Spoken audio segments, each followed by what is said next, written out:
Bem-vindos a mais uma exploração aqui no nosso espaço.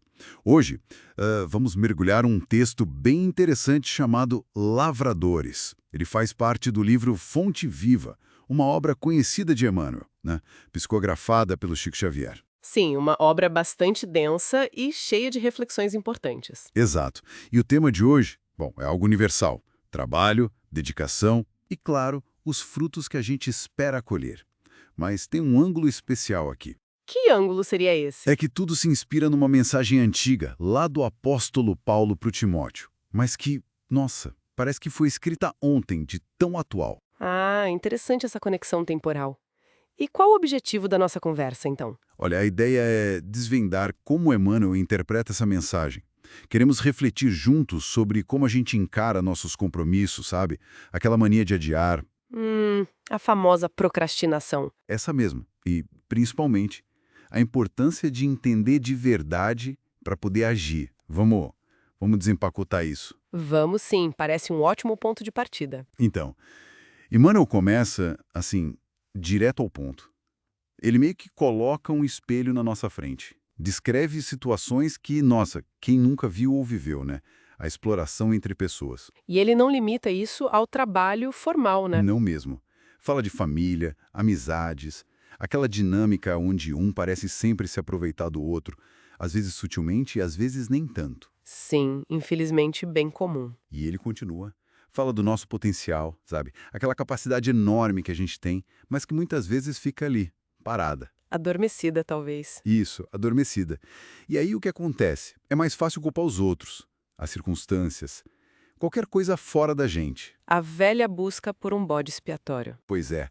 E ele menciona também aquela tendência, que talvez a gente reconheça, de deixar as próprias tarefas de lado para ficar, assim, analisando e julgando a vida alheia. Hum, o famoso cuidar da vida dos outros. Isso drena uma energia, né? Muita. E aí ele chega no ponto crucial, a procrastinação. Adiar o que importa de verdade. Principalmente aquelas tarefas que mexem com a gente por dentro, né? Crescimento espiritual, ajudar alguém. Exatamente. E as desculpas? Ah, são as de sempre. Tô cansado, não tenho tempo agora, ano que vem eu começo. Ou o clássico, quando me aposentar, aí sim. Esse. Mas Emmanuel é taxativo. A hora é agora. A oportunidade é sempre o presente momento. Não tem outra. É, essas descrições tocam fundo, né? Porque são muito humanas. Essa resistência ao que é significativo, mas que dá trabalho. É algo que a gente percebe em todo lugar. E em nós mesmos, se formos honestos. Sim, é um convite à honestidade. Com certeza. E a facilidade com que a gente cria desculpas justificativas é impressionante. A análise de Manuel não soa como uma bronca, mas mais como um chamado à reflexão, sabe? Sim, uma autoobservação corajosa. Isso, quais são as minhas desculpas favoritas? O que me impede de lavrar meu próprio campo, interno e externo? Será que é medo, preguiça, desconforto? Boas perguntas. E essa inação, essa mania de adiar ou de julgar, talvez seja um sinal, né? Um sintoma de que ainda falta um entendimento mais profundo do processo todo. Exato. Essa ligação entre agir ou não agir e entender parece ser o fio condutor. E para a gente pegar a origem disso em Emmanuel, temos que ir na fonte que ele usa, né? A carta de Paulo a Timóteo. Isso, a segunda carta. E quem era esse Timóteo?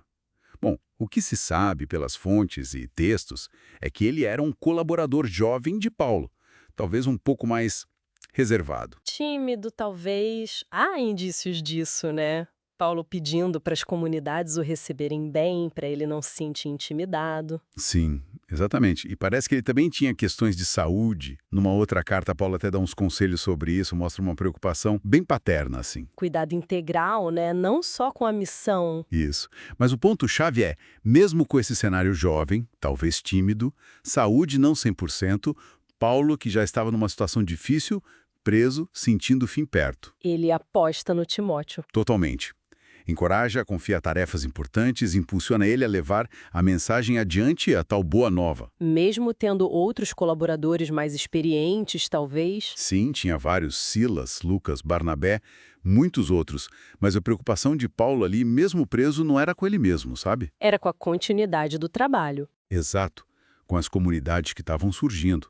E é aí que a metáfora do lavrador, que Emmanuel usa, ganha toda a força. Paulo não queria só ouvintes. Queria trabalhadores. Gente que pusesse a mão na massa. Isso, que plantassem, cultivassem com cuidado e, olha que interessante, colhessem frutos de qualidade. Mas não para guardar para si. A ideia era distribuir, partilhar esses frutos. Justamente, o foco era na tarefa e em quem ia receber o benefício desse trabalho. Isso é muito forte. Essa dinâmica de mentor e discípulo é poderosa mesmo. Mostra a importância de passar o bastão, né?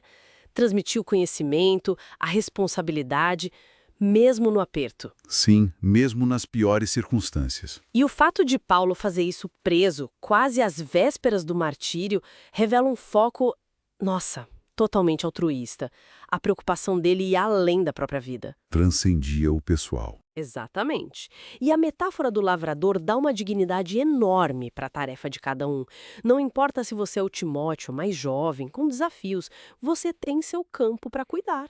Sua responsabilidade. E essa responsabilidade é nobre em si mesma. É inerentemente nobre, sim. Então vamos direto ao texto que Emmanuel cita. É lá em 2 Timóteo, capítulo 2, versículos 6 e 7. Paulo escreve: 6. O lavrador que trabalha arduamente deve ser o primeiro a participar dos frutos. 7. Pondera o que digo, porque o Senhor te dará entendimento em tudo. Curtinho, né? Mas denso. Muito denso. E o contexto ajuda a entender. Ajuda mesmo. Logo depois, Paulo lembra Timóteo da ressurreição de Cristo como fonte de força. Fala das próprias dificuldades, das correntes. Mas aí vem aquela frase impactante. Mas a palavra de Deus não está algemada. Uau! E ele diz que suporta tudo pelos eleitos, para que eles também alcancem a salvação. Ou seja, o clima é de encorajamento, de perseverança, apesar de tudo. Foco na missão. Totalmente. Mas essa parte, ser o primeiro a participar dos frutos. Como a gente entende isso? Não parece ir contra a ideia de trabalhar para os outros para distribuir? Ótima pergunta. É aí que mora o pulo do gato interpretativo que Emmanuel explora tão bem. Esse participar dos frutos, especialmente quando a gente lê junto com o versículo seguinte, o Senhor te dará entendimento em tudo, não é só recompensa material, sabe?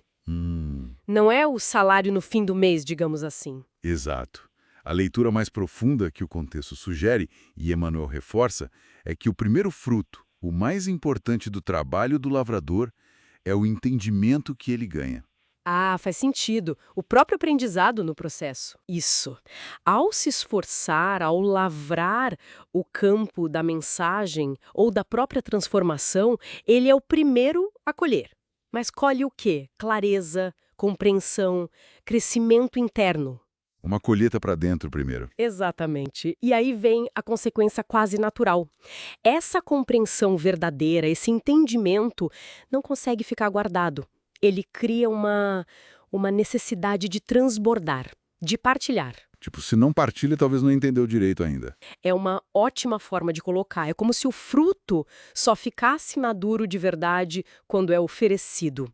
A compreensão que não se traduz em ação, em serviço, talvez ainda esteja verde. Entendi. E a frase de Paulo, a palavra de Deus não está algemada. Dita por alguém que estava algemado. Mostra a força da mensagem, que é maior que o mensageiro. E isso joga uma responsabilidade em quem entende. Ser um canal para essa palavra continuar fluindo. Por palavras, ações, exemplo. De várias formas. A compreensão autêntica, então, leva a ação no mundo. É quase inevitável. Para deixar isso mais concreto, o texto que a gente está analisando usa uma analogia fantástica que o Haroldo Dutra Dias popularizou bem. A das máscaras de oxigênio no avião. Essa mesma. Todo mundo conhece a instrução, né? Caiu a máscara, põe primeiro em você, depois ajuda quem está do lado. Crianças, idosos. Isso. Por quê? Porque se você tentar ajudar o outro sem garantir o seu próprio oxigênio, você desmaia. E aí, Não ajuda ninguém. nem a si mesmo. Exato. Nessa analogia, O entendimento, essa compreensão profunda que a gente está falando, é o oxigênio. Ah, boa! A gente precisa respirar ele primeiro. Precisa assimilar internamente para ter condição, ter clareza para poder, para poder colocar a máscara nos outros. Ajudar, servir, partilhar de um jeito que funcione. Tentar ajudar sem essa base seria como tentar fazer respiração boca a boca enquanto a gente mesmo está sem ar. Impossível. Perfeito. E essa imagem é ótima porque tira aquela ideia errada de que buscar o próprio entendimento é egoísmo, né? Sim, desmistifica isso. Pelo contrário, nessa visão é condição essencial para poder servir de verdade. A gente não dá o que não tem. Autoconhecimento, trabalho interno, é o nosso oxigênio espiritual. Sem ele, a ajuda pode ser até atrapalhada. Pode ser ineficaz ou até gerar mais confusão. Precisa dessa base sólida. O texto continua com outra comparação, agora histórica e bem forte. Coloca lado a lado Júlio César e o próprio Paulo. Figuras bem diferentes, de fato. César, o grande general, imperador, ele também semeou, claro. Mas a análise aqui sugere que a semeadura dele era focada em quê? Poder, glória pessoal, expandir o império. Uma colheita mais terrena, focada no eu. Isso. E os frutos, embora enormes na época, tiveram uma durabilidade, um impacto espiritual, digamos, limitado, pensando no longo prazo. Comparado com o que veio depois? Exato.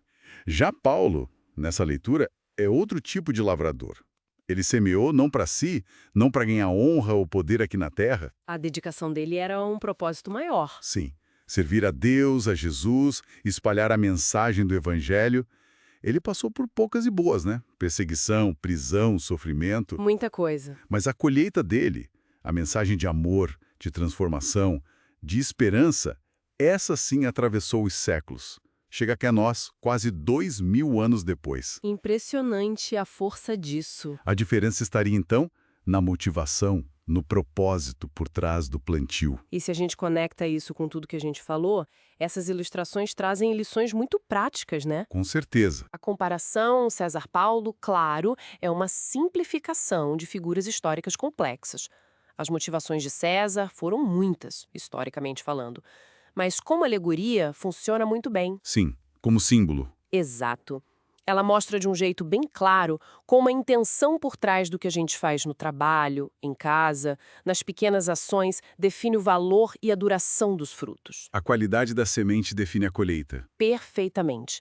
O trabalho feito com entendimento, com um propósito que vai além do meu umbigo, do ganho imediato, ele gera um tipo de legado totalmente diferente. Um impacto que perdura. Então, amarrando tudo isso, o que fica pra gente hoje? A gente percebe que essa mensagem não ficou lá atrás, né? De jeito nenhum. Ela viajou de Paulo para Timóteo, foi repensada séculos depois por Emmanuel, chegou para nós pelo Chico Xavier e agora está aqui, na nossa conversa. Essa nossa tentativa de entender juntos. É como se a gente estivesse recebendo o bastão dessa corrente de entendimento, de inspiração. Da história. Não somos só espectadores. Não. Ela sugere que, quando a gente se envolve com essas ideias, pensa sobre elas e principalmente tenta aplicar no dia a dia, Nas nossas escolhas, no trabalho. da forma como a gente lida com os desafios, com as pessoas, a gente se torna um elo ativo nessa corrente. A gente passa a fazer parte dessa grande semeadura. Começamos a participar também. Sim, o texto de Emmanuel fala até numa lavoura em prol da regeneração planetária.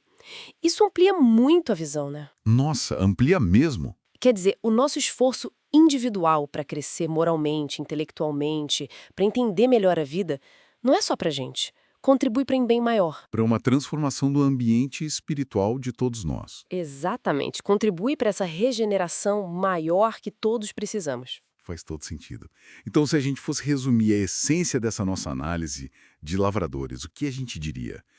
Que o trabalho de verdade, aquele feito com garra, com sinceridade, buscando entender, ele primeiro transforma quem faz. Esse é o fruto número 1, a colheita interna. Sim, começa por dentro. E essa compreensão profunda, essa clareza que nasce daí, que vira o motor, a energia para a gente poder partilhar, servir, contribuir de um jeito autêntico para o mundo. O entendimento vem antes e qualifica a ação que vem depois. Isso. Perfeito. E talvez, para a gente fechar, fique uma provocação para continuar pensando depois, sabe? Manda lá. Se a gente aceita essa metáfora do lavrador, que cada um de nós cuida do seu pedacinho de terra na vida e no mundo, que tipo de semente a gente está escolhendo plantar todo dia? Boa pergunta. Nas ações, palavras, omissões? Nas escolhas que fazemos, na busca ou na falta de busca por entender melhor as coisas, nosso papel nisso tudo, que semente é essa? E tem mais, né? Tem. Talvez ainda mais importante. Como a gente garante que essa nossa colheita interna, o entendimento, a clareza, a paz que a gente pode cultivar, não fique só para nós? Como fazer isso transbordar? Exato. Como permitir que isso vire gesto concreto, ação real, consistente, que ajude a regar e adubar não só a nossa vida, mas que contribua de verdade para essa lavoura maior. Para essa regeneração coletiva que o texto aponta. Essa mesma. Fica a questão aí, para cada um continuar a lavrar.